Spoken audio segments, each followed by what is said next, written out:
All right, Mike, back on. It's been what, an over a year since we Just had you about. on? Just Wow, about. yeah. Wow, dude.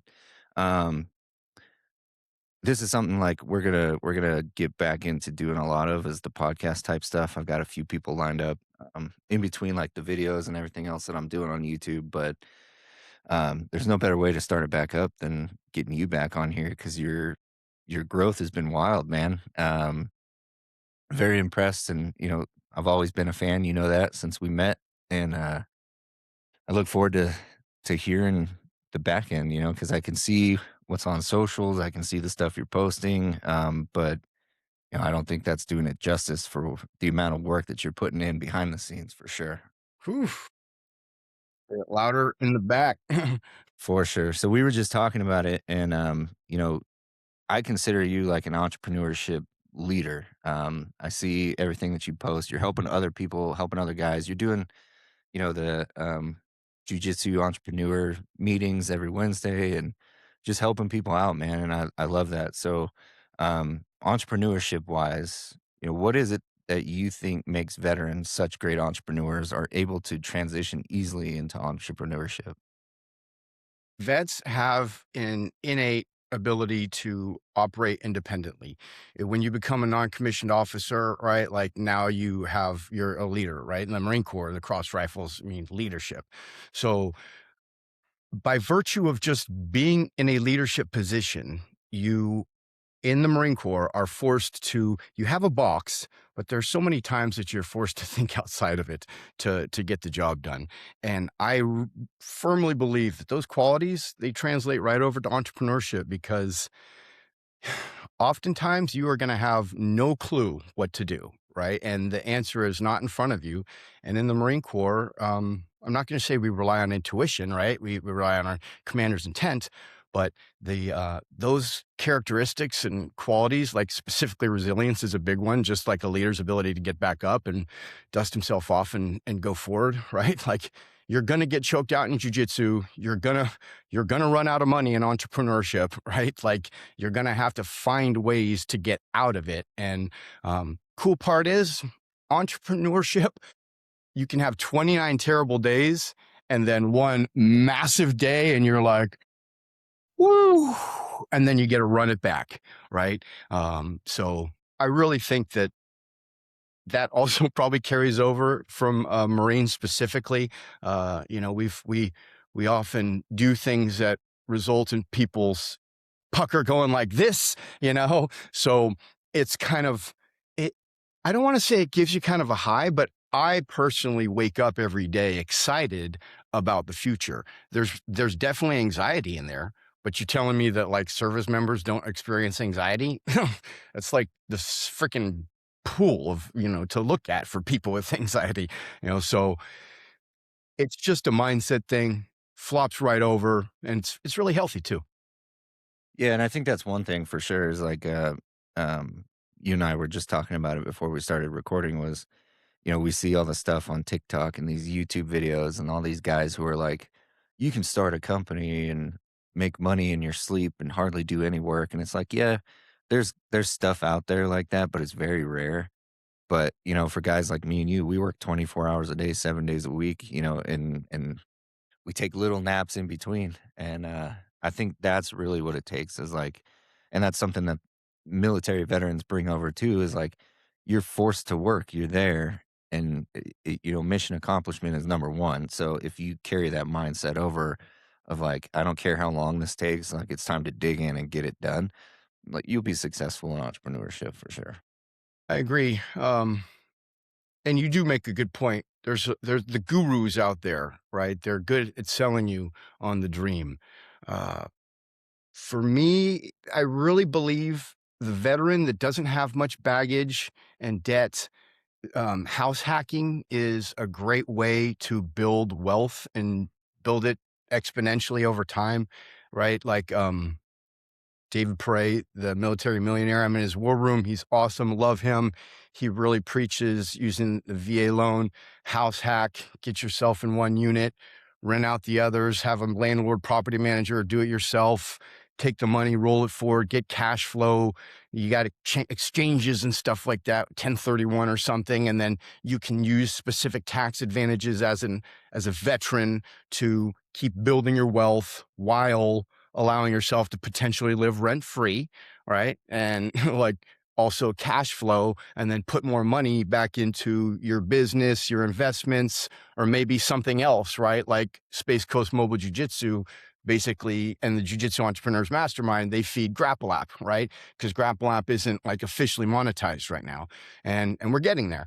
But for me, I really believe that house hacking, if you're a vet and you're getting out and you're thinking, what's a real way to do it with like not much money? I haven't done it, but I'm tremendously connected with so many people that have and like helped people do that just through Dave's War Room Mastermind, which I've been a member for 4 years. And this isn't a plug. This is literally like, I love that group and I've gotten a lot out of it, which is it's the reason I started the Jiu-Jitsu Entrepreneurs Mastermind, because I was having so many people asking me about, hey, can I do what you're doing? And I'm like, sure. They're like, will you help? And I'm like, no problem. And then it got to be too many people. So I was like, I paid Dave, who is my bro, to be in his, can I get, yeah, and it literally, it actually, I thought mobile jujitsu mastermind at first, but then I was like, it's way too niche. And I was having fun with people just kind of that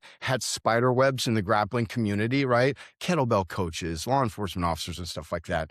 So that's when I decided to create the Jiu-Jitsu Entrepreneurs Mastermind, which is it's a selective network of visionary entrepreneurs. It's a paid mastermind, and the relationships I'm building there, I'm finding that the best expression of my friendship in 2026 is through helping people with their small business and like with their dreams. Like as much as I want to sit around and catch up, or talk about the past, like value that I can provide right now is to kind of talk about your dreams. Who else is going to do that? And oh, by the way, I just happen to have like a few years experience on, no job, burning the boats. So some people take it. A lot of people don't, right? Because that's just the way it is as you develop over time. Some people like you in your box. And then the moment you kind of get out of it and you're like, whoa, there's a whole new world out here. And there's dollar bills over there, right? Like Yeah, some ready to be people, picked up. yes, sir.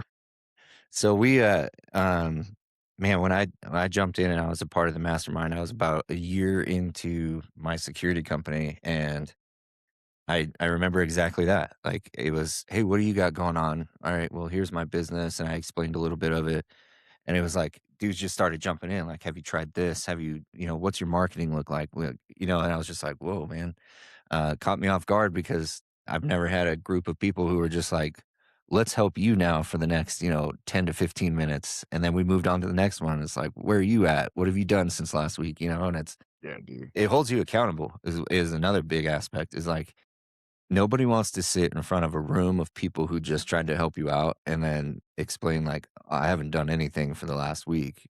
Well, why not, bro? Like, you know what I mean? And, I said it on the first one too was, I look at guys like you on LinkedIn and the people who are relevant, and it's like you're working all the time.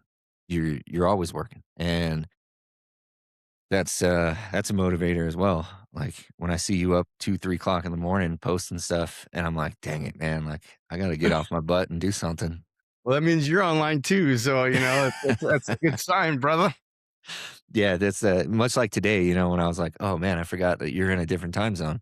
But I Oh, forget good. that stuff all the time. Like I will send messages out to the team at 2 o'clock in the morning, 3 o'clock in the morning if I'm awake, like I'm working. So nothing personal. I don't expect them to answer at that time, but it's like I know. when they wake up the next morning, they're like, "What the hell?" Like, I use do not disturb. I didn't in the Marine Corps because, as a leader, you have to have your phone next to you. But I don't feel like somebody's, they're urgent matter at 3 a.m. But people know that if they do text me, there's a high possibility they can get a response, at very odd hours. And that's solely because of my insomnia. I have had it diagnosed since 2006, which is a superpower if you're an entrepreneur and you're going through it. If you cannot spend that time lamenting or focusing on the bad stuff in the past, and you can do things like have a LaCroix or something. I don't even know what this is, a recess thing, instead of a six pack or a bourbon and whiskey or whatever, that's the juice, because now you're using that time for creation and you're not living in the past. And what do our service members love to do? They love to lament, they love to drink, and we're getting pumped full of tremendous amounts of drugs, specifically SSRIs. If you're on them, awesome.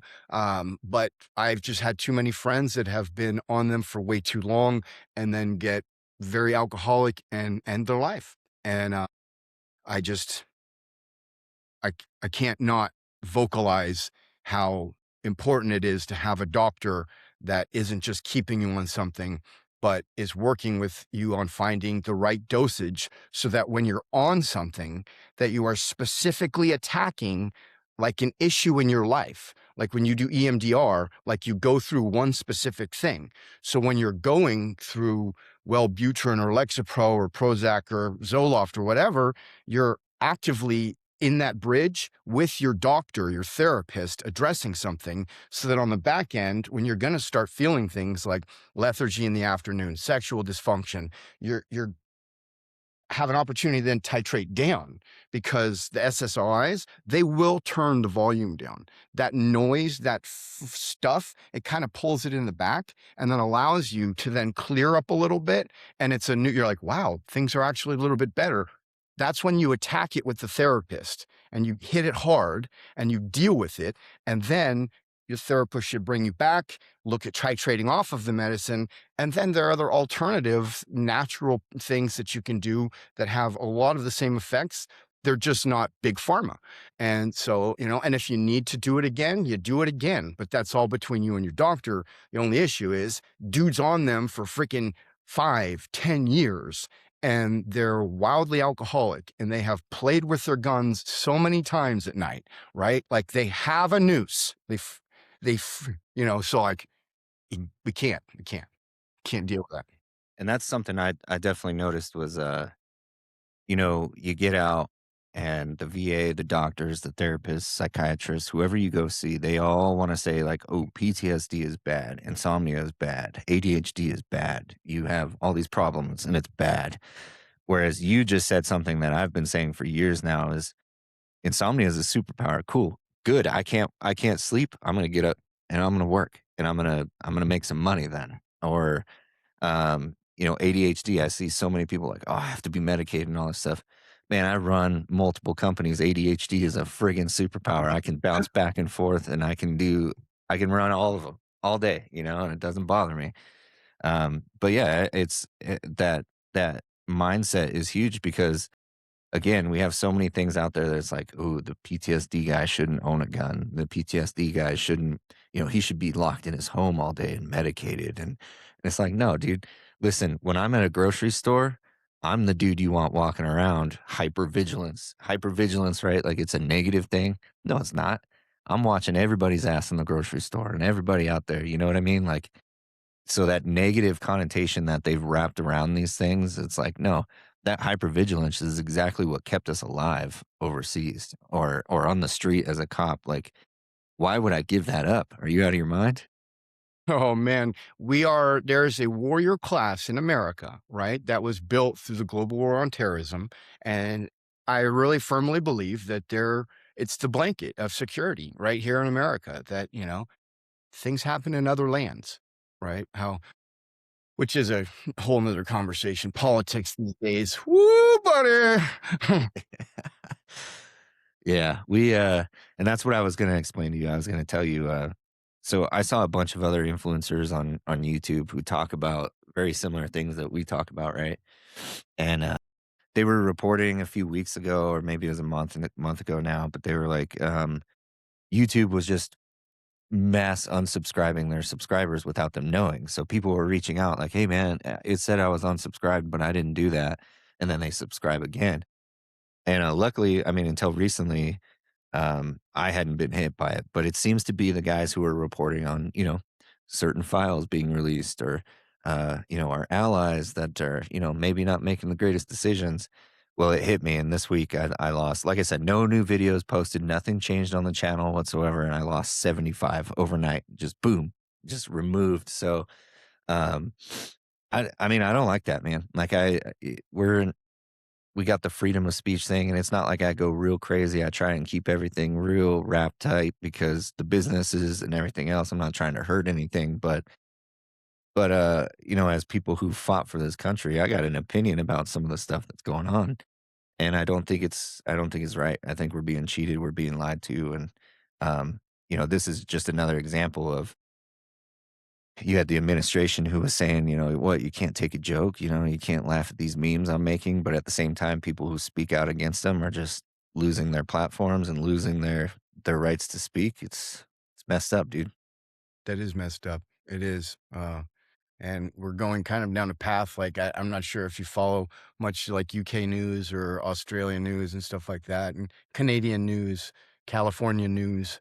Like it's this the slope has officially become not just slippery but dangerous. Oh yeah, 100%, man. And the thing is, like, I see you calling out officers, military officers, right? And I love it because and this is the crap, like, I want every veteran who sees this to know that, like, you go through that. Back then, it was called SEPs and TAPS. I don't know what it's called now, but before you get out of the military, they wanna set you up for success and show you how to make money and take the most advantage of your VA benefits and stuff, which is great. I love it. I want vets to be prepared when they exit the military, but again, those dreams of like, "Oh, man, you were in the military, you're gonna make 120 grand a year as soon as you get out. You just go find yourself an executive job." And you and I both know, no, you're not, man. You're gonna start out at the bottom, brand new guy all over again. So you're calling out these officers who it's like, and don't get me wrong, the degree, the level of logistical responsibility that come with being an officer is very important, and it can transition into the civilian world, but not without the right path. Like you taking vets and steering them like, "This is what you need to do. Don't make the same mistakes I made. Let's fast track you into successful entrepreneurship." That's the type of stuff we should be telling veterans before they get out. I appreciate you saying that. I did, yes, it was Tap and Tamps or something like that. And they did have an executive one for uh, majors and above, largely lieutenant colonels and above.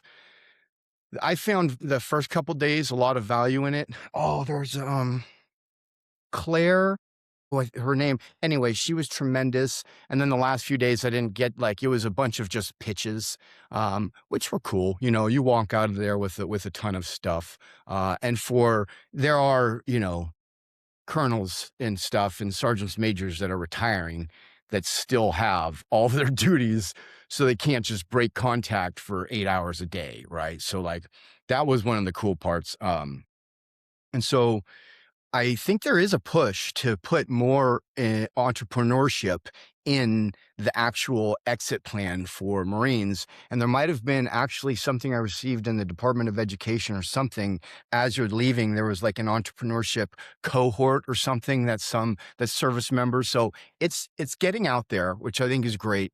The officers largely having been one for 20 years, I have tremendous relationships with a lot of them, and I have a deep respect for the Marine officer who is that fighter leader that we preach so much. But it's the leader that will not do the grappling. That to me was a big issue. Like I love to fight. And one of the things, like why was Leonidas loved so much is because he didn't just put his men at attention and slap them for the wrong answer. He would say, "Here's my stick, come take it from me." Right. And so you do that and you can lose. Leonidas probably lost a ton of fights to his men, but all that did was just build that bond. And so there was just too many guys that I saw that were excelling that shied away from the more physical stuff. I will say, and the guys that knew they were total dicks, but trained with me that were above, that were in charge of me, I always was like, yeah, like cool. Cause I also know like some of my bosses, I had one boss once. His name was Mike Stiskel. His jab and his overhand right was good. And he actually drove 2.5 hours down into Shingazik from Camp Hansen to deliver pizzas to my Marines golf company, 29 Grunt Company at Cap El Paso. And he was there for a while and he saw my pads and he was like, you want to hold pads for me? I haven't hit pads in a while. And I was like, yeah. And so I'm holding mitts and pie pads for the battalion commander in a place where all of the gypsies think we're Russians, right? They didn't know the Russians left, 79 or wherever, if like they came in 79, right? They didn't. So they thought, so when I was going to KLEs early, I just played it up. I was just like, Das Vidanya, and that was it. And I just, but Mike Stiskel, he gave me an ass chewing once that was fully warranted. One of 2 ass chewings in the Marine Corps that I got that I absolutely deserved. But again, yeah. And he knows this. He was kind of a dick to me a couple of times, but had my back. But when you're rough and tumble, yeah, I like that because I know my Marines really well.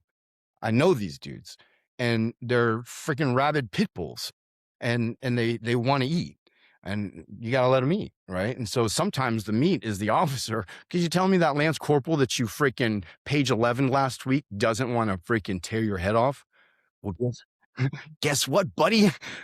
It's going to be really hard, And then when they realize, shit, that captain is not easy to fight, and I'm not even that good. It's just that when you train at something so often, you just like, even as a black belt, I have my um, doubts.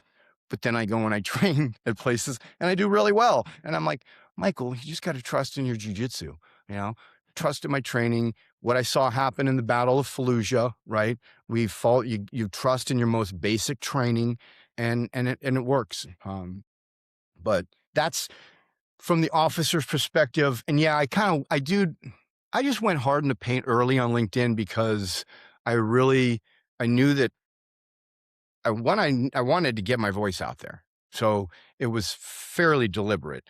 And also like I was at a period where I had men attempting to like not hold on to a sliver of authority, but I was like, that no longer exists, like ever. Um, and I didn't really come across that, but um, not bending the knee. I'm not going to kiss the ring, right? Jesus is my Lord and Savior, right? That I'll wash his feet, and my wife's, right? But, you know, entrepreneurship, I have to be true to myself. And that's when like a lot of dichotomies come in. Entrepreneurship requires you to self-promote, but you got to be, humble as well. So that's a real hard one to manage, which is, man, I think I just opened up 4 subjects right there and didn't Yeah. really wrap them up together. I got them all. I'm ready. Oh, uh, so first one, yeah, that leadership aspect is important in my opinion. Um, and this is where, as a business leader, you have to balance the business aspect versus how you want to be a leader, and you got to try to balance the 2 evenly. So, on paper, it doesn't make the business look good when I go and I put a uniform on and I work alongside the guys, right? Because it looks like the business is dependent on me and the business needs to be dependent on itself. But at the same time, uh, you know, uh, I'll take the security company for, an example is if I don't put that uniform on and go be one of the guys, there creates that distance and yes. communication. And then I'm just the asshole who's going around checking on them, telling them what they're doing wrong. You know, I'm not living in their shoes. Exactly. So, when I get out there, and most of the time the clients don't know who I am, so they treat me the way that they treat the guards, and I take note of that. the executive protection stuff, like, those guys need there's a reason there's a lead agent on every detail, and, somebody has to make those tough decisions, whereas if I get fired from a detail, big deal, you know what I mean? I got 60 other dudes who are ready to jump in line and take my spot, whereas if they get fired, that could be a career ender at their level. And just last week, we did a executive protection school with La Sorsa and Associates. Fantastic training company. They're out of Florida, out of Miami. So we flew them out here to do this executive protection training, and I sat through it with them. And the instructor was like, "Do you want to do this?" Because I didn't need to, but everything he asked, "Do you want to do this?" In these scenarios, hell yeah, I want to do it, man. Like I'm just one of the guys this week, and it was beautiful. But that's important, and you're right, like, there's such an unhealthy sense of ego and sense of, man, like, entitlement from Sure. certain military dudes or veterans that come out that you gotta break away from that, man, like, you're nobody. You're just an average human, you're just as good as the next dude. Or you can go from director to analyst. That's kind of the way that I let some of my officer buddies know is you can take that shotgun blast, that freaking radical, big title that you had. If you go and working in finance, you're going to be an analyst, right? Like just accept it. And you're going to, right? Like for years, I don't have experience in corporate America, but by virtue of the fact that I coach people on getting out of corporate America, I got experience and I know what these guys go through. And it's usually just like a soulless, cog and a wheel that just grinds meat out, and especially with large corporations. And that's what I experienced when I left retired 3.5 years ago. Um, I'm wildly qualified for so many jobs here in the Space Coast. I would crush it, right? Crush it. But I couldn't make it past the AI freaking algorithm half the time. Yeah, 99% of the time, for you sure. know? And thank God it was because of another entrepreneur that I trained him jujitsu at his house. The dude just happened to have like started doing Amazon sales like 10 years ago before Amazon sales became a thing. And now he's like a former Ranger. Him and his wife, they're building a second home here in Melbourne Beach, right? And so his entrepreneurial mind, after I trained him, at his house one time, he's a purple belt. He's like, you might be onto something. You might have something. And I was Dude, like, there's a I've observed it many, many times. There's a direct correlation with people who train martial arts and their work ethic. Like, these dudes are, we get a dude who's like, "Yeah, I train jujitsu," and just out of curiosity in the interview, I'm asking, "Oh, like, who do you train under?" And, you know, because I start to nerd out and, Jen has to reel me back in the interview because then we just start talking about jujitsu the whole time. But, uh, and they're like, "Oh, I'm a blue belt. I'm about to get my purple belt." And I know right then and there, like, all right, this dude's going to show up to work. He's going to be on time and he'll do the job exactly how we ask him to do it. Um, that discipline it builds, like, priceless, priceless. And I get it because, what happens if you show up to class late? You know what I mean? don't let him You get his get purple belt. Yeah, exactly. Yeah, you won't get your belt. You're gonna do a little extra But warming up. he's gonna start showing up late. This will be his problem. Damn purple belts, all of a sudden, then they kick their feet up, Right. which Yeah. is cool. Purple looks so pretty, man, on a gi. When you go from blue to purple, gosh, what a Oh, yeah, day, right? man.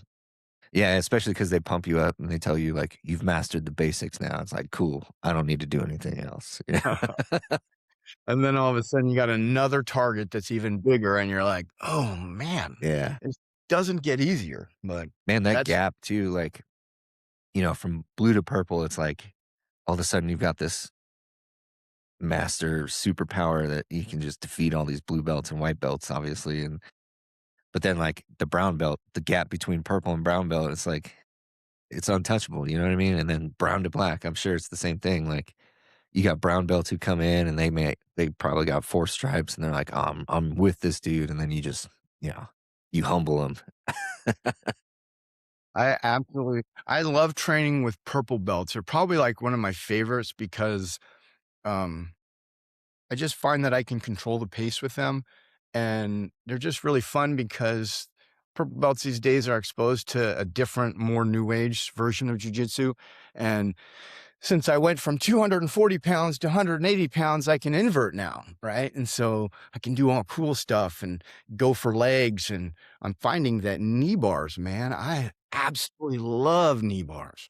So I've been hitting those left and right, training those a lot. I'm headed out to England again in November to commentate for Grapple Worlds again, and I'm going to train at 10th Planet Milton Keynes and 10th Planet Banbury, and those guys are some leg locking machines. Yeah. So so you retired from the Marine Corps. You were an officer. What rank did you retire as? Major. Major. So I mean, you made it. You were up there. That's that's big boy stuff. And I assume you went through McMap, did all the McMap stuff Yep, through the got Marine my Corps. black belt instructor. Yeah. So me too. And I still love it, man. And there's still stuff that I had a great time. I don't know why everyone talks crap about it. I had a great time. Dude, the counter to the round kick on a frozen, grass field, man, that's you catch it, step through, poof. I Yeah. think there are more VA back injuries from that one right there than any other So thing.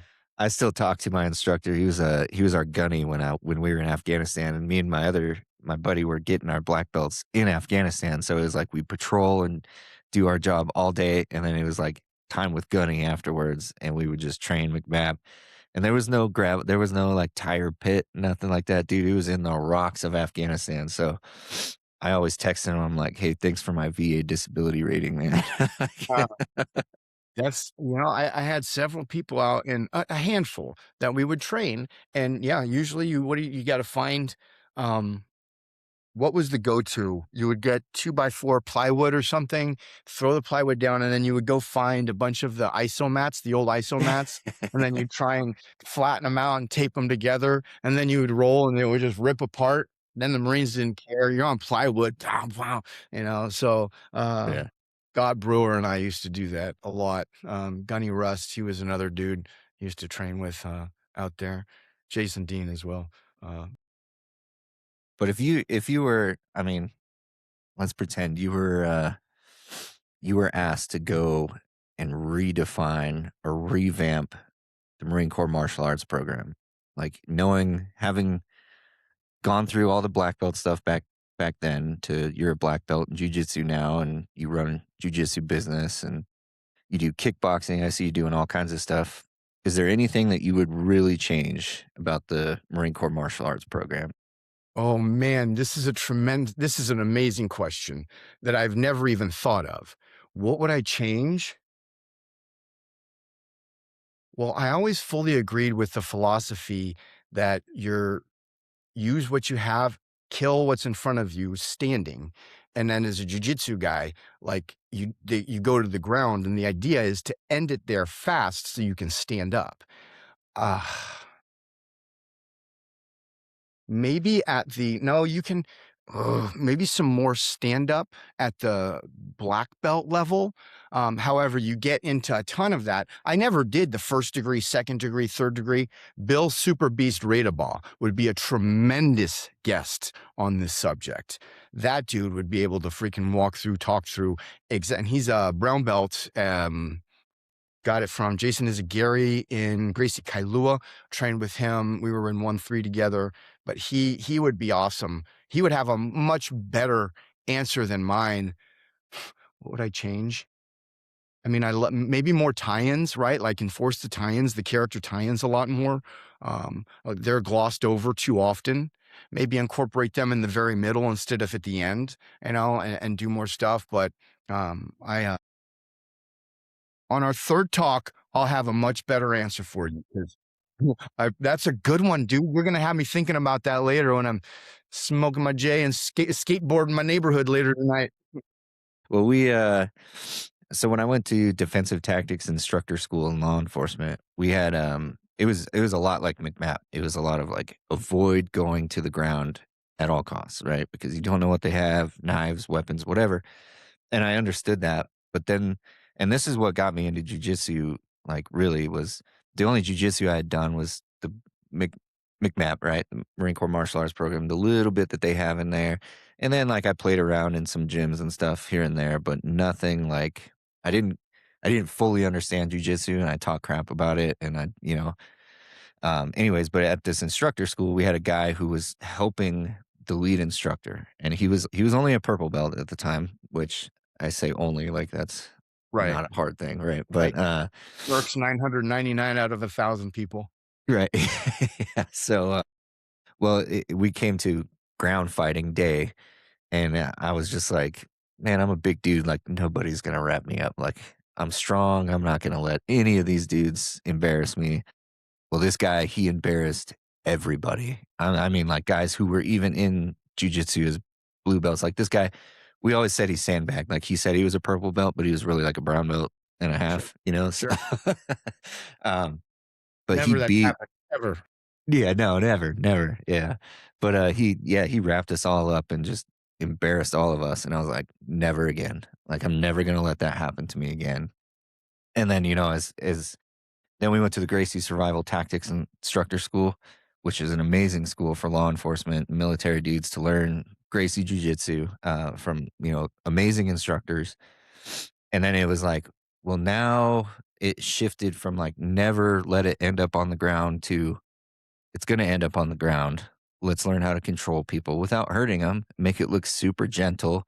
They may be in pain with some joint manipulation or whatever, but everybody watching you and doing this isn't gonna know what's happening, and it's gonna look peaceful, and they're gonna be like, "Wow, what was that black magic that this guy just did to control this person?"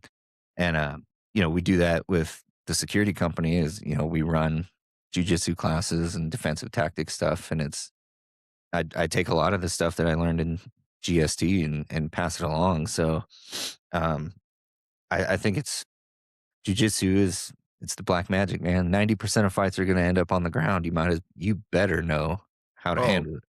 totally, dude, and also, it's one of those things, it's like, Jocko nailed it years ago when he's like, I mean, you can we can put your hands up, all that stuff, like, you can swear at me, do everything, you know, and I'm gonna be like, "My bad, dude, my bad, my bad." But the moment you put your hands on me, all bets off. So, you know, and knowing that, like, all right, dude, even in an arena with other very good grapplers, you're still doing very well. That's one reason I love training with white belts so much is because I'm exposed to, I make those crackhead Tony reels, like the odd punch, the weird, strike. Somebody, you got to pay attention to these things, like the visual cues and paying like looking at and making, somebody's maybe clocked you from far away and now, you're a threat to them for some reason. There's people out there that are bad. And so I like having very crazy odd scrambles. I'm seeing more stuff online where people are throwing like, tasers, tasers. I ain't at the taser level yet, but one of those like Yeah, oh things. yeah. Uh, you're doing That's that. messed up, dude. Right, yeah, hopefully you get some insurance, but, just like the mock knives and the gun, stuff like that, that's good training, and, you know, Marines, law enforcement officers, and I believe men who are charged with protecting their families and, they should be doing this stuff. It's just 100%, man. it's just Yeah, fun. and the confidence that it just makes you a better person, one, and then the confidence of walking around.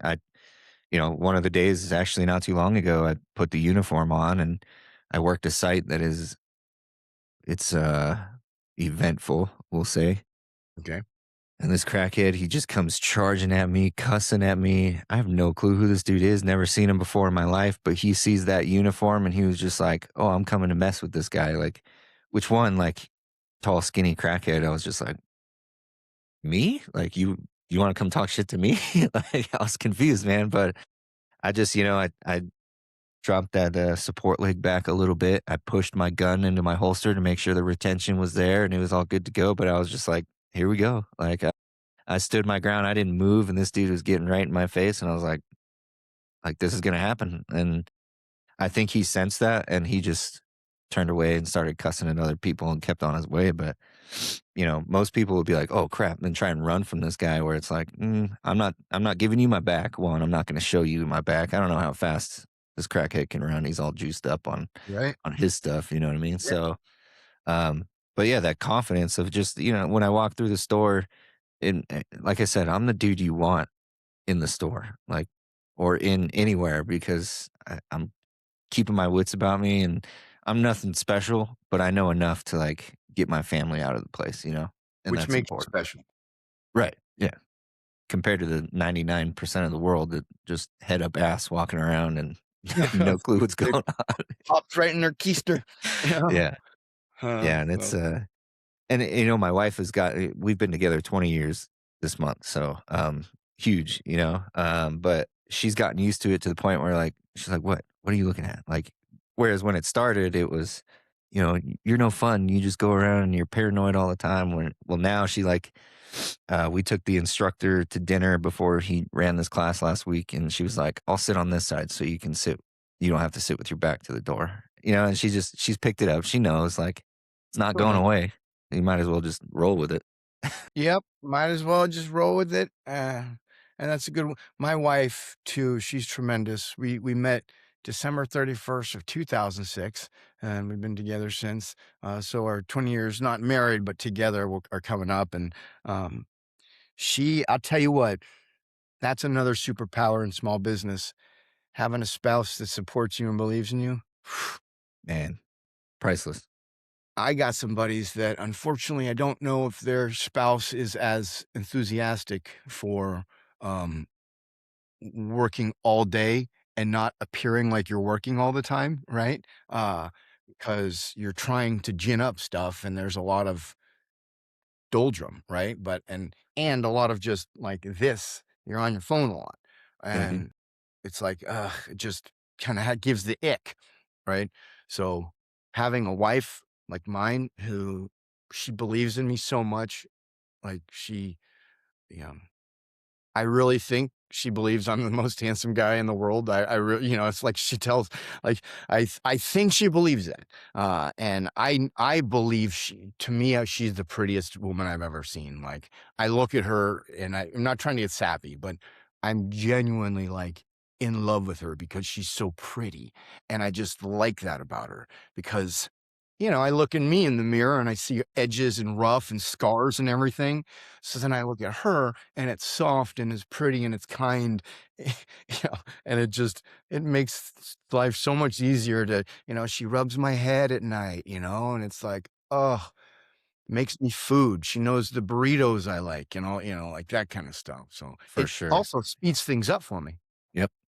Yeah, we're at the point now, and it's kind of funny how it started because we had this huge EP detail, and I think it was right after I did the podcast with you. Huge detail that lasted months. The first, over the first quarter of the year, and and the way it was set up was like we had 8 different locations and then, 8 different invoices starting at different days, and I was sitting there and I had just worked all day, probably like 18 to 20 hours, and I was sitting at the computer trying to figure out these damn invoices and, she walked over and she was just like, "What are you doing?" And I was like, "I'm trying to figure all this stuff out." And I mean, I wasn't hiding it. I was physically and mentally stressed out and tired. She was like, "Move, stupid. Let me help you." And that's how it started. Now she's the VP of the company. And last week when I was gone, she ran it flawlessly and just took charge. And again, we're at that point where if we lost her, this place will burn to the ground. Like that's where we're at. She's so great, and she went from imagine this, like you and I could I could grab you and pull you into this industry, slap you with like 5 days of training and you'd be an expert, you know what I mean? She came from 10 plus years in medical billing and she's now running a security company, and it's like she had a lot of learning to do about how this works, and she talks about it all the time, but that support is huge. Like you said, just knowing, like, she knows when I come home after working like I usually do throughout the week, food's there, Go catch some rest. I got it. My phone's on, your phone's off, and, huge, huge. And we talk about the other aspect that you brought up too was, that crucial conversation with your wife at some point. Like, there's a lot of guys who wanna be contractors and wanna do executive protection, and they think it's a 9 to 5 job, and it's just not. You can be gone for a week, you can be gone for a month, you can be gone, our wives who went through deployments and all the other crap that we've put them through, they understand that. They understand that what we're doing when we're gone, we're putting food on the table. We're keeping the roof over our head. We're feeding our family and taking care of them. And some wives just don't understand that yet. And that's a conversation like, hey, you like the money that we make, it provides, there's going to be periods where I'm putting in a little extra work than the other guy. Um, have you coached or has she coached other wives in that capacity? I have encouraged her to, because when we drive, she listens to every Ed Milet episode that I listen to, and all right, like so she's and I'm a big fan of Jasmine Star. She's in, I think, Newport Beach, California, and she's a female I've listened to for a long time. So I put females on when my wife's in the car because she's essentially developing a skill set that over time will become valuable to spouses of, I'm not going to be like future trillionaire, right? Like, but very wealthy. Like that's, if I don't go freaking, all I got to do is stop running drugs from Colombia and I'll be safe, So if I can just do that, then I'll be good. But, so I really don't think there's anything, it's not like in the Marine Corps. As an officer, you get a DUI. 99% of the time, your career is kind of over, right? But like, Yeah. I mean, is GrapplApp going to succeed if something? I would never slap my wife or anything, but you know what I mean. Like, probably not. But it's their different paths now. Like, they're not gonna. It's not gonna bleed over so much. So, um, but that's just odd to even think about because she's a saint. And yeah, I mean, I'm not kidding. Yesterday, I got like a little emotional because I had that thought. What if, God forbid, Rebecca was gone? And I mean, I have two teenage daughters who are freaking angels because they see my wife as their example. Right? And a lot of times you see a shitty kid, and I'm like, show me that parent, or like Yeah. not a well behaved young child. And I'm like, that kid isn't getting any sleep, like, it's all come back to the parent. My wife, she read to them so much, she reads so much that now they're up here. My daughter uses words, she used like sardonic the other day, and I was You're, like, Googling it real quick? like, "Yeah, yeah."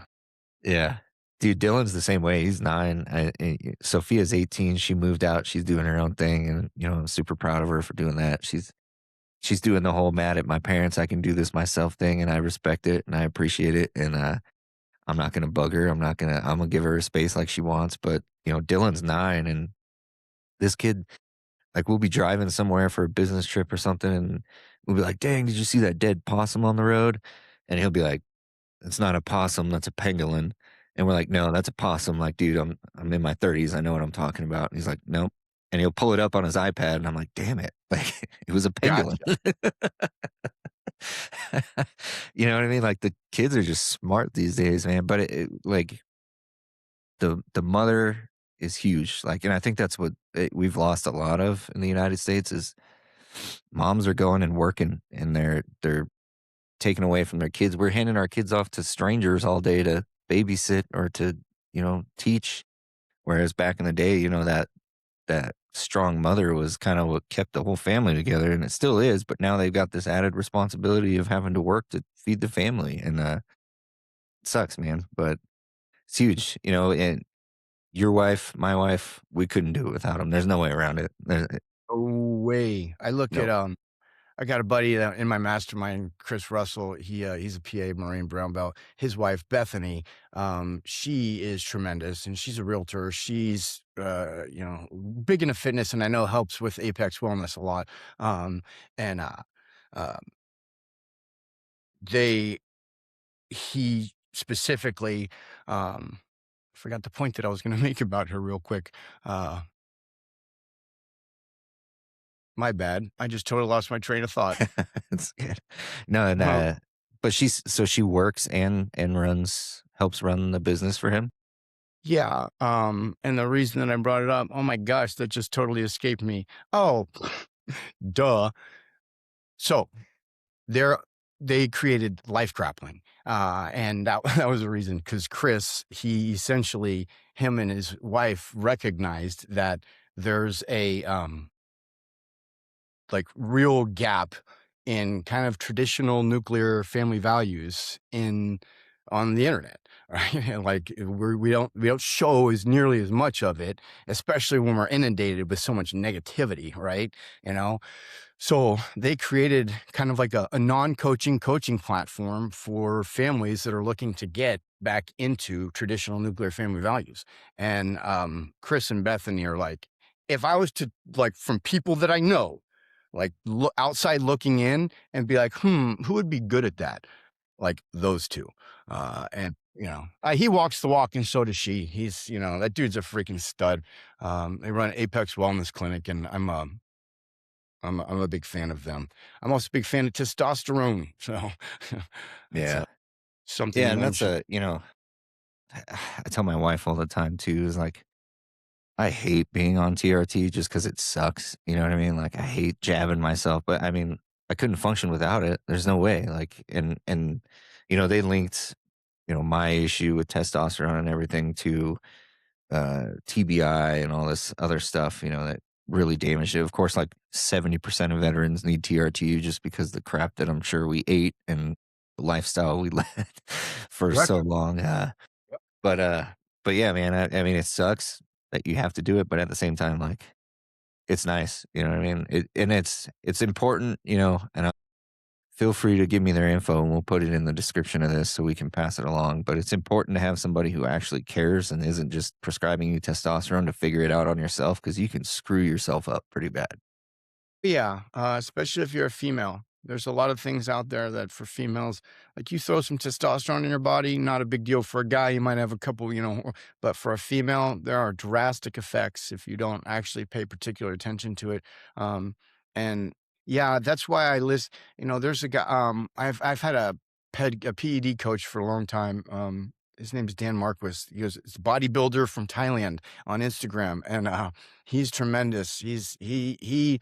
His book, it's like a ebook, it's The Ultimate Guide to Roids, and it is freaking tremendous. It is basically Dan Duquesne on steroids, like the contemporary and his whole philosophy, he was the one that told me, "Michael, why are you at 230 right now and you're a jujitsu coach and you're much more athletic." He's like, so he's the one that helped me really tailor my hormones to help me get into the 180 to 190 range. He took me from doing bro splits to doing full body workouts, and so I'm a big fan of people that know what they're doing, and there's too many people on the internet that claim to know what they're doing and they don't, and it's like, ugh, because you're right, it does get a little bit, you know, I'll take the 3 minutes, every 3 or 4 days to do it, um, because it's the positives.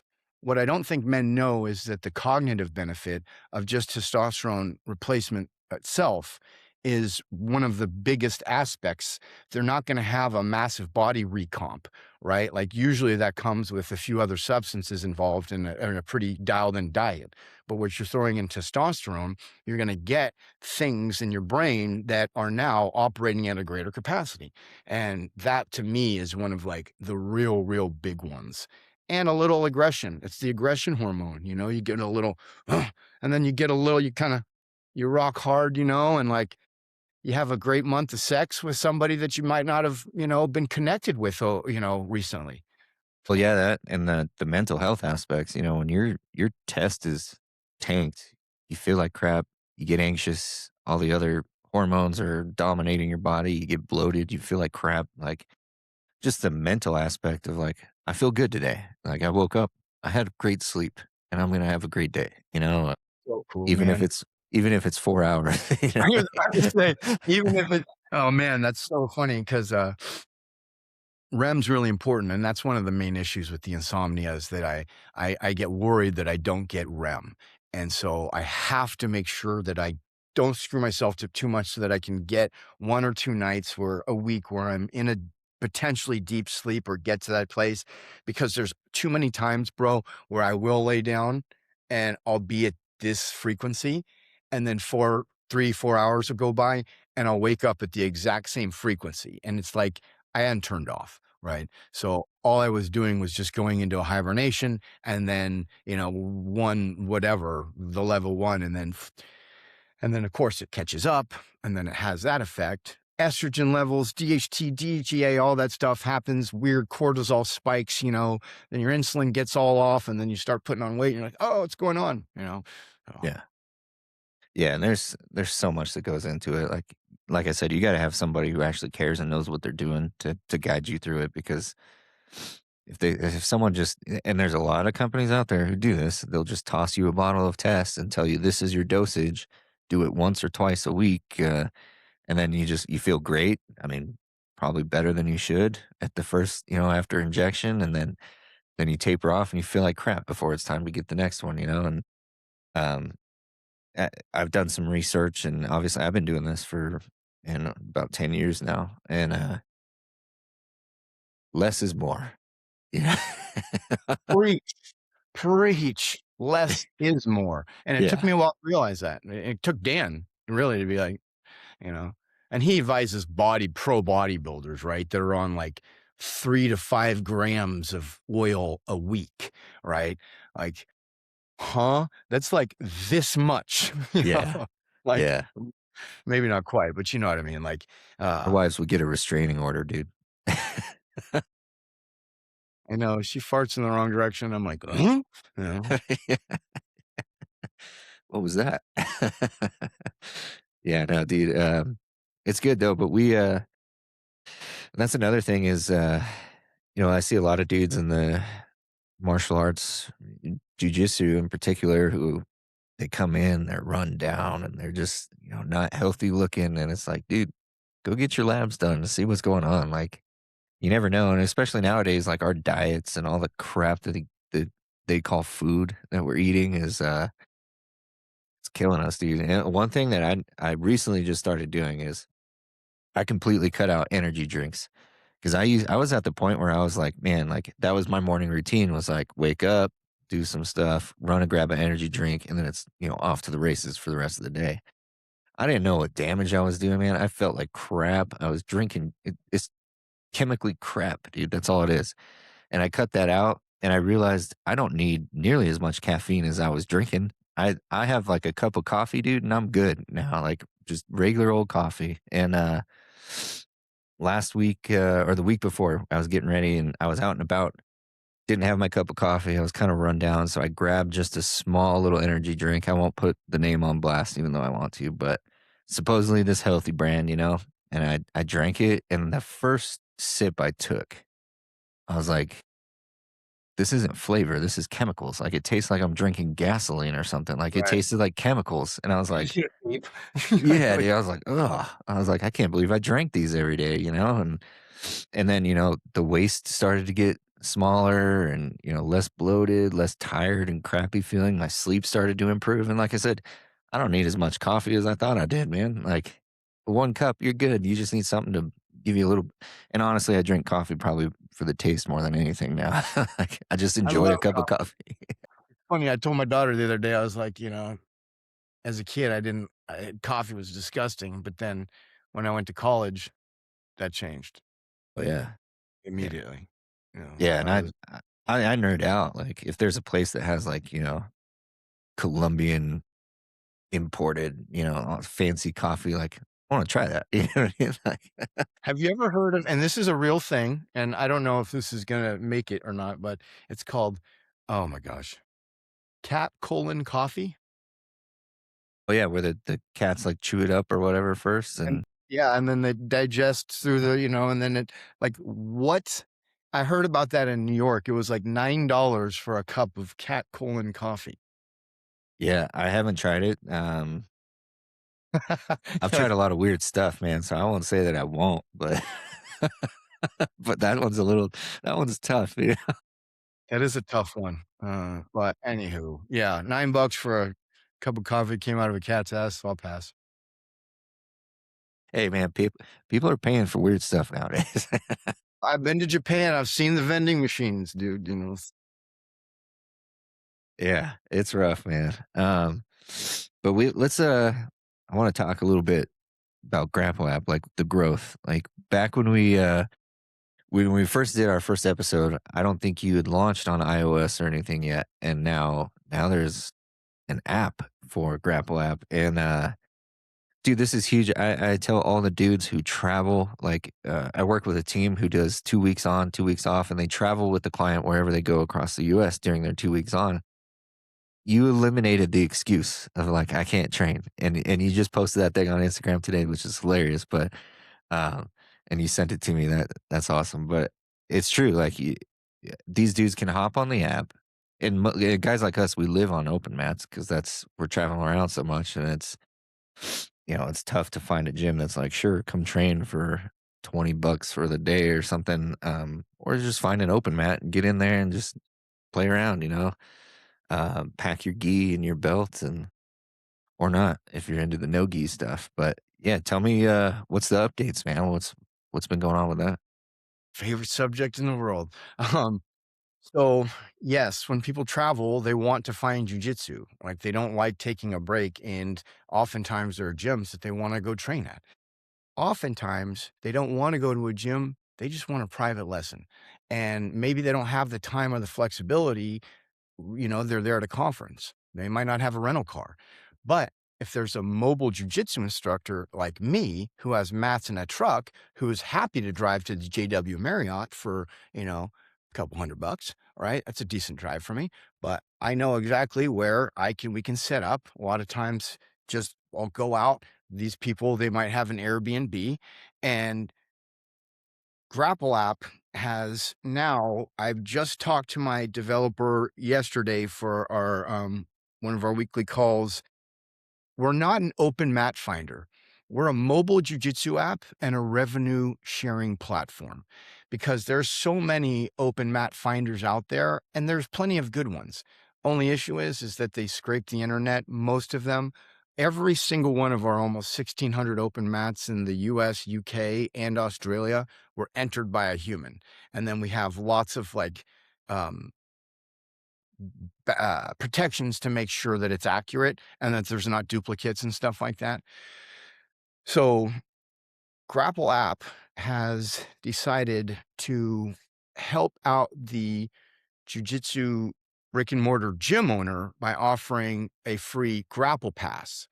And the Grapple Pass is, we haven't officially launched that one for purchase yet because what I need to do is take inside here all of the 1,600 open mats that I have and growing. It'll be 5,000, in a year or two. And what the gyms do is they claim their gym with the Grapple app, and then it becomes a Grapple Pass of, not affiliated, or a Grapple Pass gym, so that anybody that has either the 24.99 or 59.99, two different levels of cards that they pay per month for traveling in jujitsu, all they have to do is walk in, it's geo-fenced, they hit the QR code or just press it right there. Everything's taken care of. They're a friendly gym. They know me, and most likely because I talk to everybody, and they get, no waivers. They don't have to pay. And then they have a pleasant training experience. They leave, do the pictures and all that, and then give a review in Grapple app. And then on the first of every month is that as we grow, we're going to build essentially a revenue sharing pool for brick and mortar gym owners that are Grapple Pass approved, that are in Grapple app. And so freely, we're now going to take kind of the headache out of, is this a friendly gym? Is there a drop-in fee? Is there a waiver? Right? Like, oh, are the times online correct? And we're just cutting right through that by allowing the gym owner to be like, all right, if you're a Grapple Pass member, cool. They come in, And then at the very end of beginning of each month, we do 40% of all revenue we have allocated to go back by volume to the participating gyms. So it's my way of not just being mobile jujitsu because, um, like I said, Eric, my developer, he's a purple belt in Texas. He he's going to work on, like, there's a lot of interactive maps for open mats, but there's no interactive mat for mobile jujitsu instructors. And there's like 50 in here right now that are like, I just had one sign up this morning. He's a podcast guy. And he's all excited because he's like, I would love to, how do I monetize this? And I'm like, I gotcha. And so essentially what in my brain is, not only will we have an open mat finder, but that's great. There's a lot of other companies and apps that have that, but nobody else. Like I am the only mobile jujitsu app out there, right? There's no other mobile jujitsu instructors. So why not have a place where not only are they going to get very accurate open mats, but they're also going to have an option. Hey, maybe I don't want to go. I'm at an Airbnb right now. I can just move that couch. The guy can bring his mats in and we can train. He's insured. I got a couple bills, let's do it. And then all of a sudden they've made a relationship, they've gotten training in, maybe make some content, right? And it's just the value prop is so high. And plus, usually it brings people together. All of the dudes that are signing up and dudettes as mobile jiu-jitsu instructors, great people so far. Haven't had anybody that I'm like, ugh, right? People are like, how are you going to deal with, if a weirdo signs up? And I'm like, well, first of all, a lot of the jujitsu people are weird. So, well, put that out there, you know? Uh, Yeah.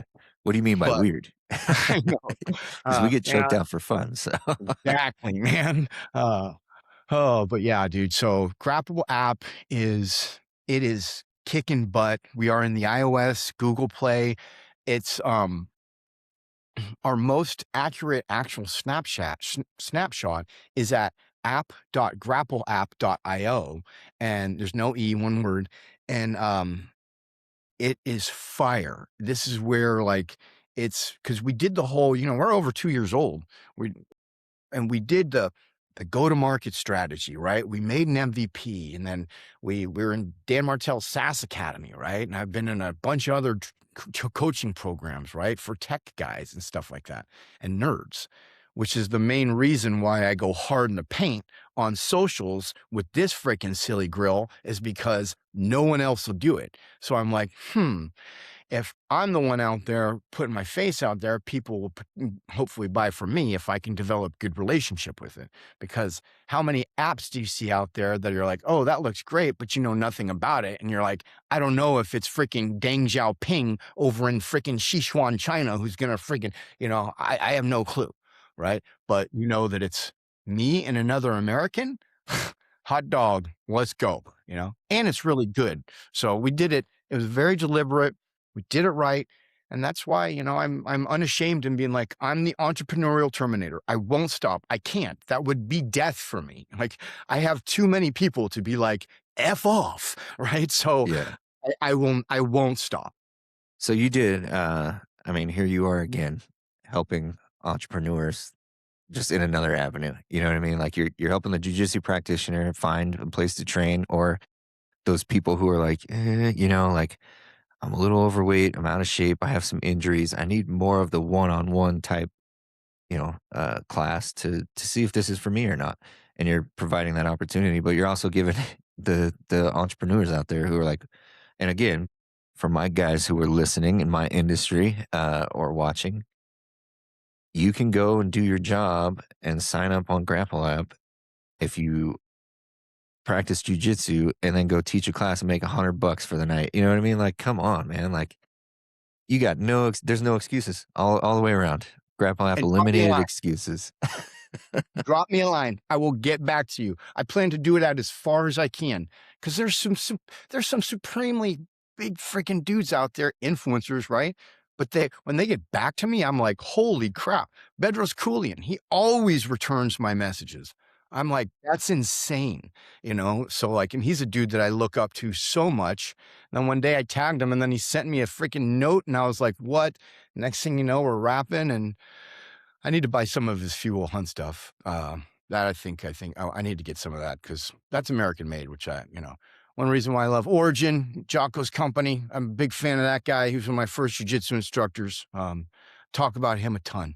And his company Origin is really, really good because all their stuff, comes from American soil, American sourced. Uh, and they got me, their American model, the Heck yeah, jiu-jitsu there you go, Zoolander.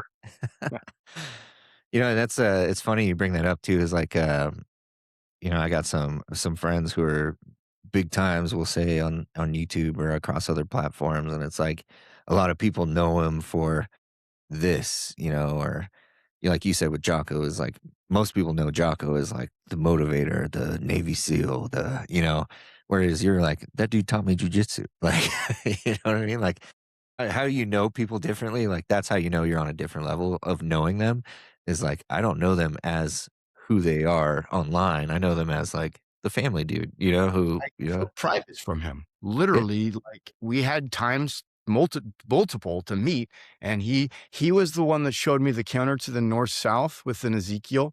So he had me good north-south, and then he was the one that taught me switch in here, get deep lapel, and then come over, and then when I did it to him, he immediately gator rolled and got up and was like, and I was like, "Oh, what did I do?" But then he was like, "Good job, Marine." He never called me Mike. I don't even know if he knows my name, but like, he'd call me Marine, and he'd be like, he would get mad at me because I wouldn't like go hard, and like remind you, this is like Task Force Bruiser. He's an active duty Navy SEAL commander, right? And so he's like sharp, yeah, and I'm getting it on with this dude on the mat. And there's a ton of other. Back then, Victory was freaking fire. They had so many black belts. Penny Thomas being one of them, but she's in the news lately for beating the crap out of a cop in Maui. Ooh, yeah, yeah. can't do that. It happens, man. There's We just saw, yeah, there was one. Right? That police officer that's going viral, the female that was in the middle of that, takeover or something like that, and she got jumped by no, it was just one kid. One kid, I think, and then a bunch of people came in, they're dragging the female around, and then a couple of dude cops came in, but there's 100 people. It's like swarm, and wow, that's a tough sitch right there, but, you oh know, yeah, yeah. the There's dudes that were in it, those cops, the men, they were freaking, they were there, but unfortunately, the female was totally overwhelmed, like they're seeing in the UK right now. well, and that's a perfect example of where jujitsu is supposed to work. Is the smaller, yes, less strong people can still dominate a fight using jujitsu And with survive control. too. If even if not dominate, buy yourself some time to survive, right? Or at least offset, neutralize, be able to put your body in a place where what's on your mind? I want to know if that guy's going for my weapon, right? So all these things, right? And you can't learn it unless you train it. That's why you got to get on the freaking mat, and you got to, if you're a cop, throw the belt on. Have somebody freaking, you know, get Dustin to have his first monster in a year and then freaking go out. You don't want that. Nobody wants Nobody wants that. that. No, and that's I love it. That's my favorite thing to do is like brand new people, and it's messed up, right? When you're the first time in a jujitsu gym and they're like, "All right, we're gonna roll. Let's see what happens." And it's like, "I don't know what to do." And you're like, "Just try something." you know? It's Just like the try. biggest setup in the world, Just try something. Let's see what happens. Let's see where it goes. Hey, But every those trial path guy got to go through it. yeah, yeah, just try it. Let's see where it goes. I know where it ends, but you don't, and that's the beauty of it. So but, I love doing that is like, uh, and it takes a long time to learn is that control of you get up after 5, 7, 10 minutes of rolling and your opponent, is gasping for air, bright red, sweat and bullets, and you're just laying there like, "Let's go, dude. I'm ready for another one." You know what I mean? Like that. But take that, translate that to the street for these cops or these executive protection agents or whoever. Like, are you going to be able to hold someone down for 10 minutes so you can get somebody off the X or get yourself off the X that priceless. It's the difference between life and death.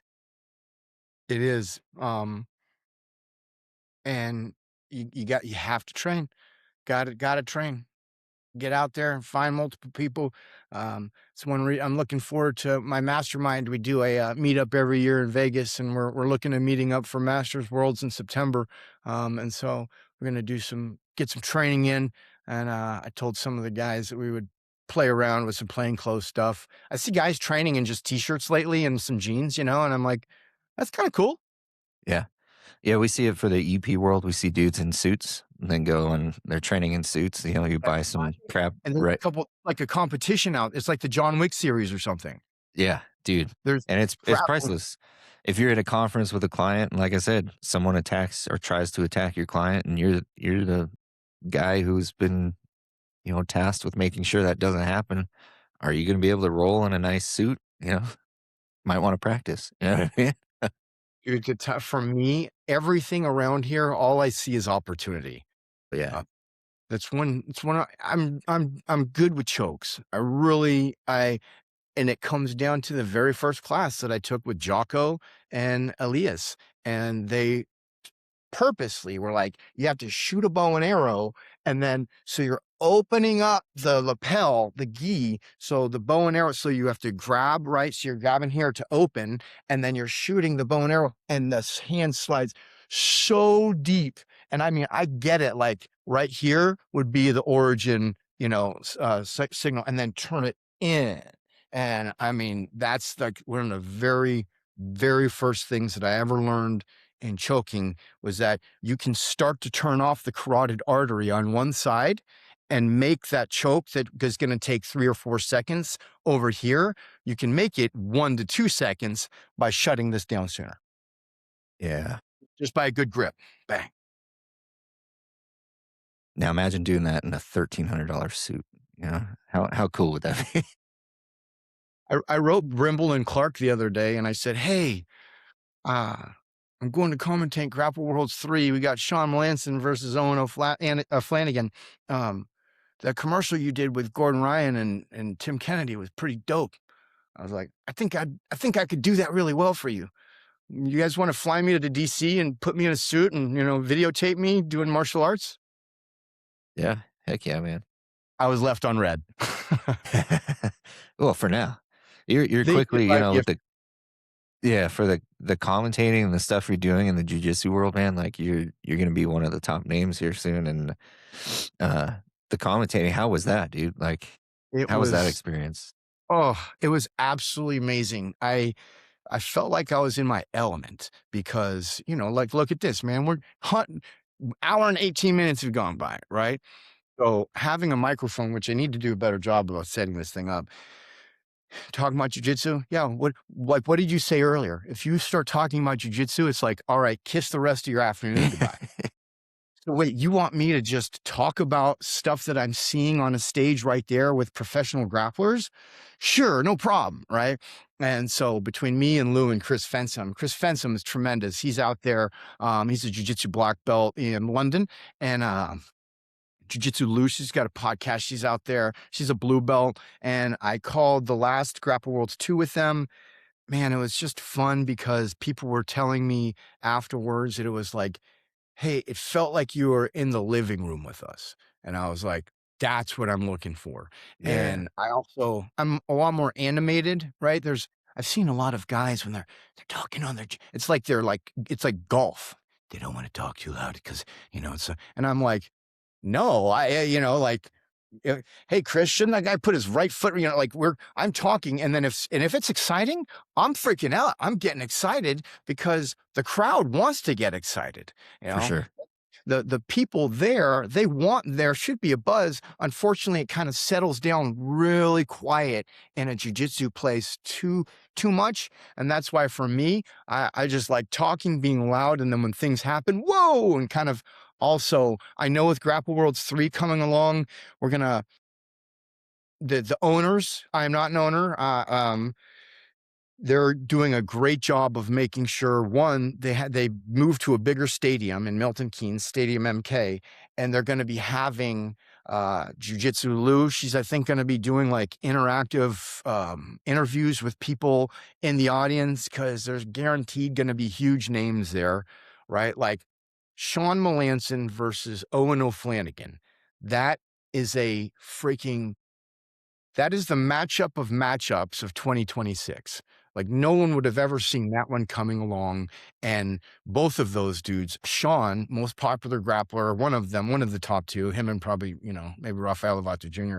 in America, and then overseas, you have Owen O'Flanagan in Europe, who is like the guy, right? And he's so I'm not going to say because of somebody, but somebody made a couple emails and DMs, and this freaking match is happening now. And Awesome. so, yeah, I'm commentating again with Chris, and then there is a spot open. I'm not the third commentator. It could be BMAC, but I don't think so. I'm probably speaking out of turn, but I do know that there's a very big name that I would love to sit next to and commentate because it would be an honor. But it would also be 3 black belts and another American because it was just me and my wife there. BMAC did go to Grapple Worlds 1, which is where I met him, and then he pulled me into the PGF kind of loop, and that's when GrapplApp started sponsoring the Alabama Twisters. So this month will be 12 months as a sponsor. So I'm really excited. I've Wow. given them thousands of dollars, so GrapplApp financially sponsors the Twisters, Grapple Worlds. And then last year I did 10th Planet Milton Keynes and one of the owners there and 10th Planet Banbury. So that's another thing about GrapplApp that I distinguish is that we actively give money to athletes.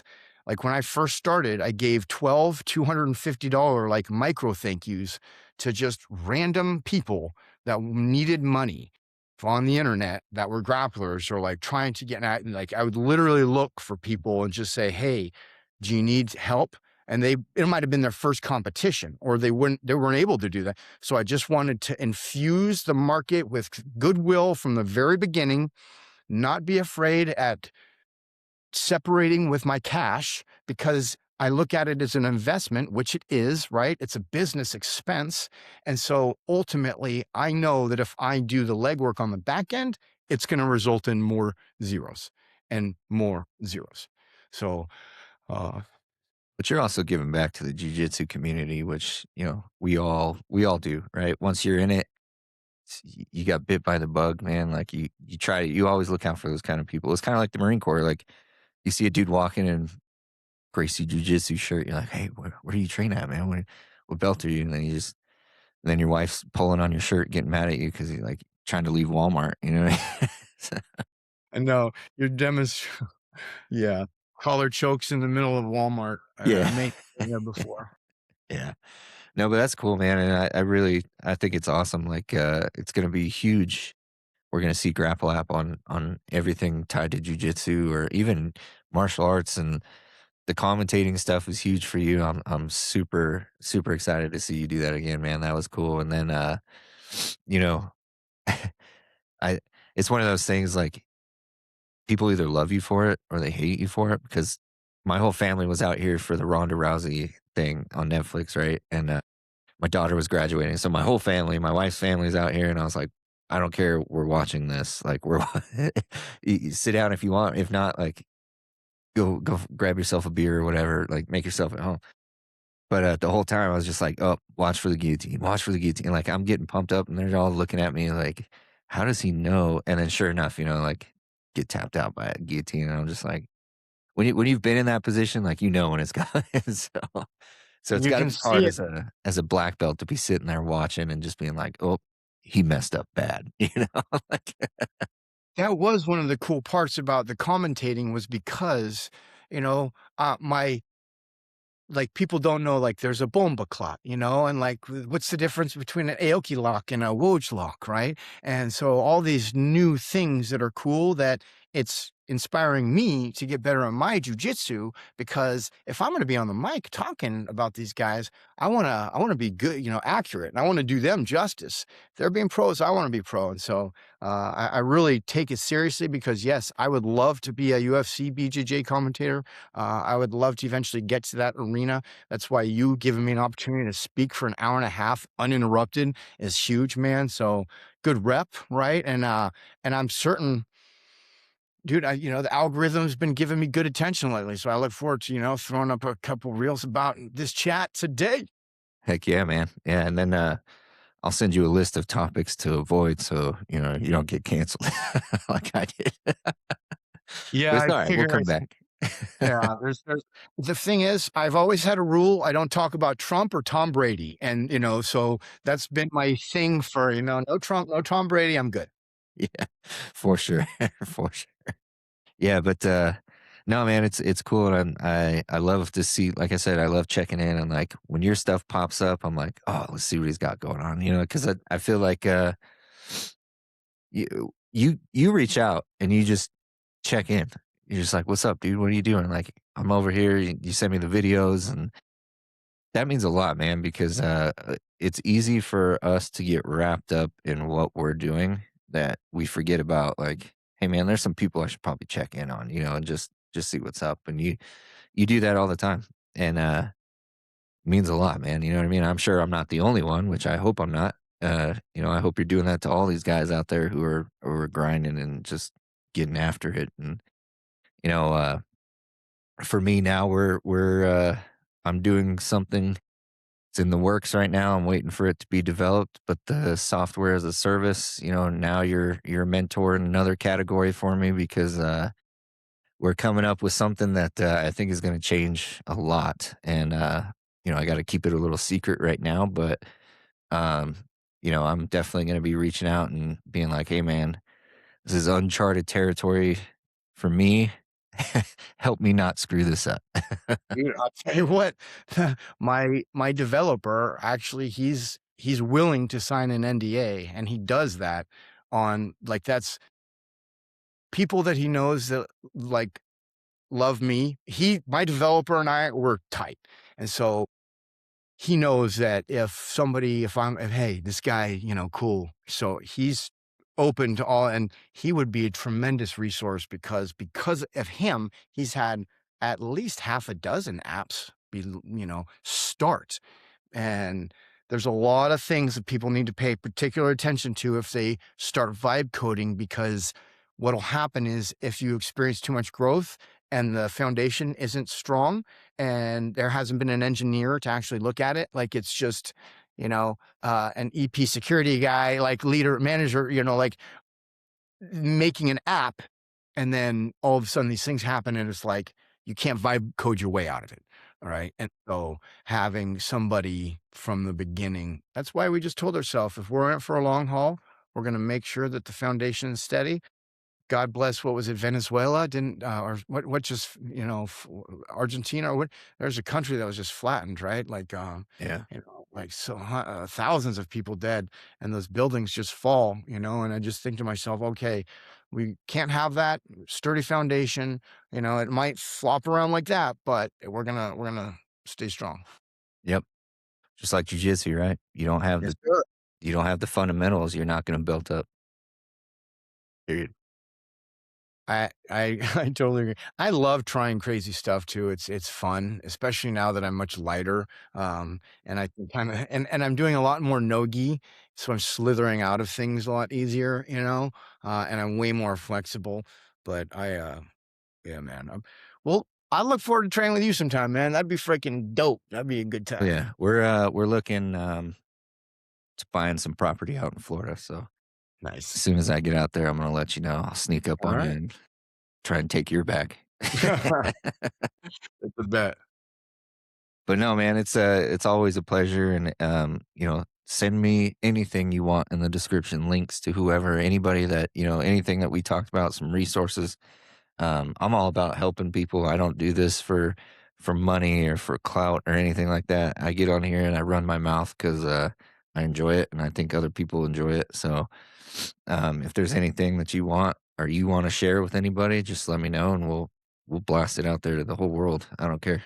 I appreciate that, man, and that's one thing I appreciate about podcasts too is, like, I was recently flown to Atlanta and put up in a hotel, and I did a podcast, and they flew me back and all that stuff, and it was great, and I just look at it, people are like, "Oh, did you get paid?" And I was like, "I don't think that's the avenue for, I don't think that's the mark.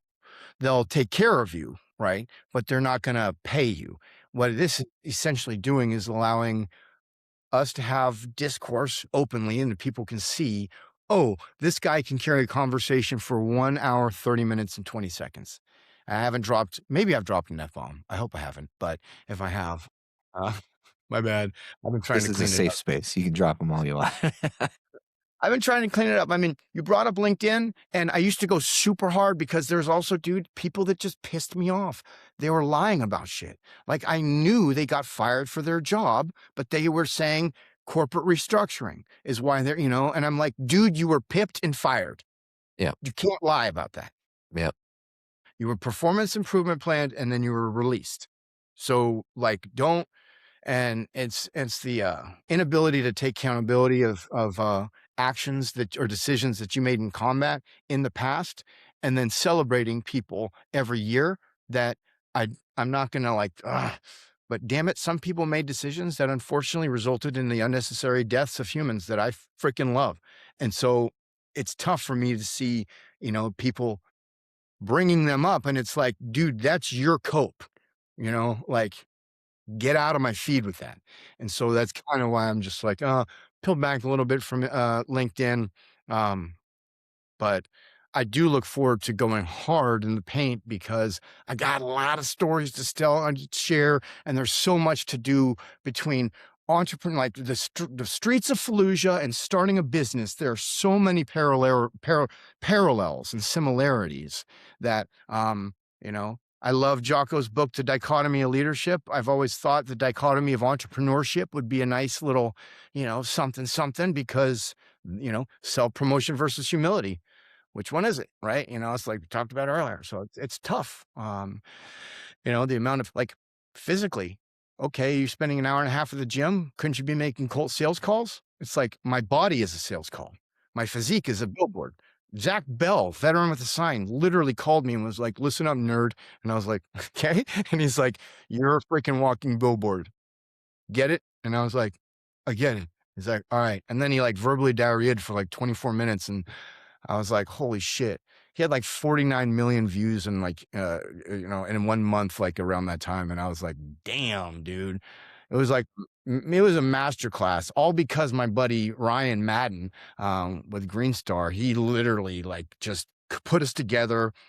We meshed well. And then he was like, "Oh, I can help you." And just called and just dropped gem after gem. And I'm like, "Oh, okay." And so that's why I just try to keep giving it, paying it forward, man. So real quick before we go, how do people sign up for GrapplApp and the Grapple Pass? Where do we go? Right now, go to app.grapplapp.io. That is our most up-to-date version. iOS and Google Play, you'll have perfectly good versions there as well. You can go to grapplapp.io, click on the app, but app.grapplapp.io, that's your best bet.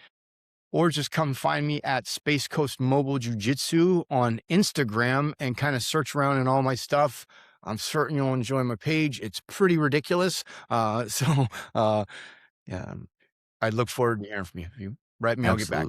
Absolutely. Absolutely, man. Yeah, no, it's huge. I can't wait to see GrapplApp on, on the mats for Netflix and UFC and everything else. It's gonna happen. I can't wait, man, because it's huge. And like I said, to the turds in my industry who are listening to this, coming up with all kinds of excuses, and there are none.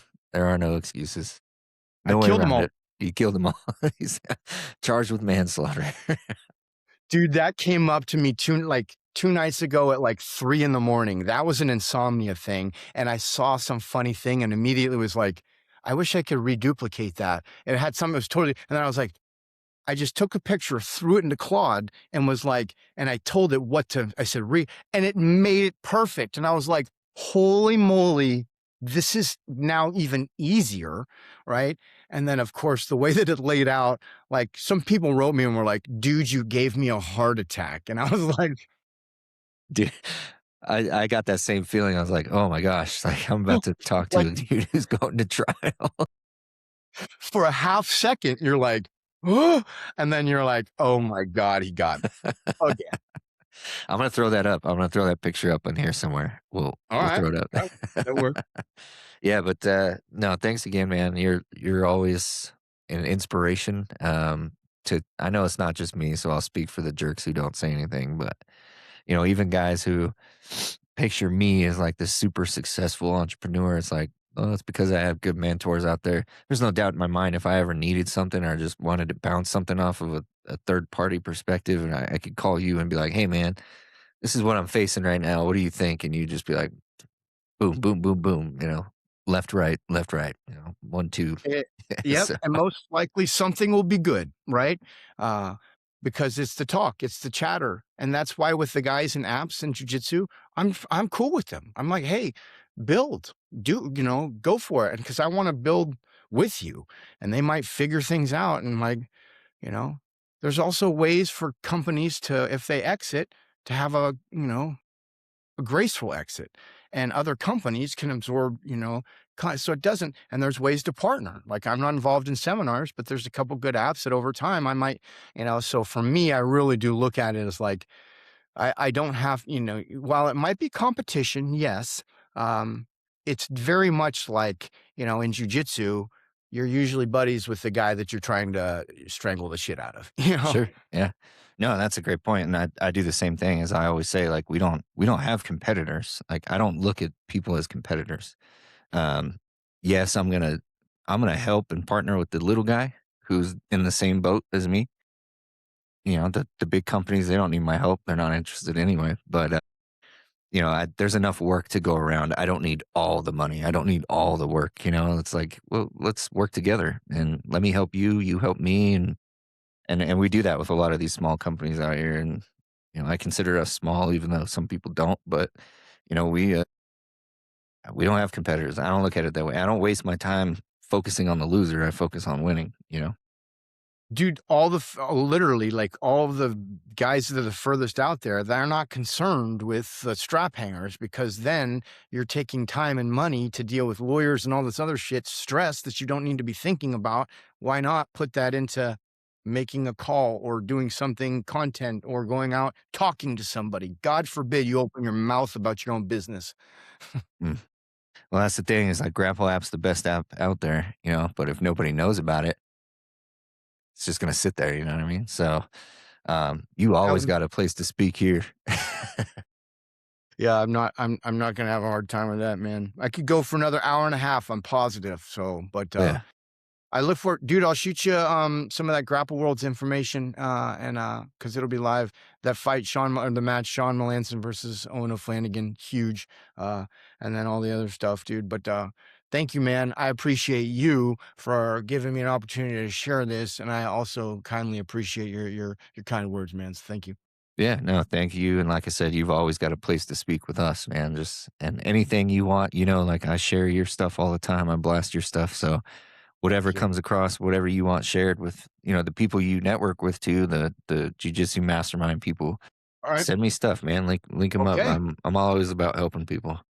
I have genuinely dudes that would love to get an opportunity to be on a podcast, and if this is an in that you're saying, yeah, if it fits, like Chris and Bethany, I think that they would be tremendous, right? Like, I've got my buddy Shane, he's a jiu-jitsu black belt in Australia, and he's actually taking over. So I created the Jiu-Jitsu Entrepreneurs Mastermind UK and Jiu-Jitsu Entrepreneurs Mastermind Australia. So For sweet. Ed, who's one of that, yeah, so we're growing, you know. So, man, oh, so much.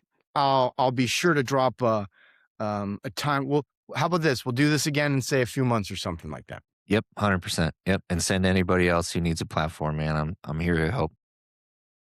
Thank you, sir. I appreciate that. Yeah, man, till next time, All right, brother. later.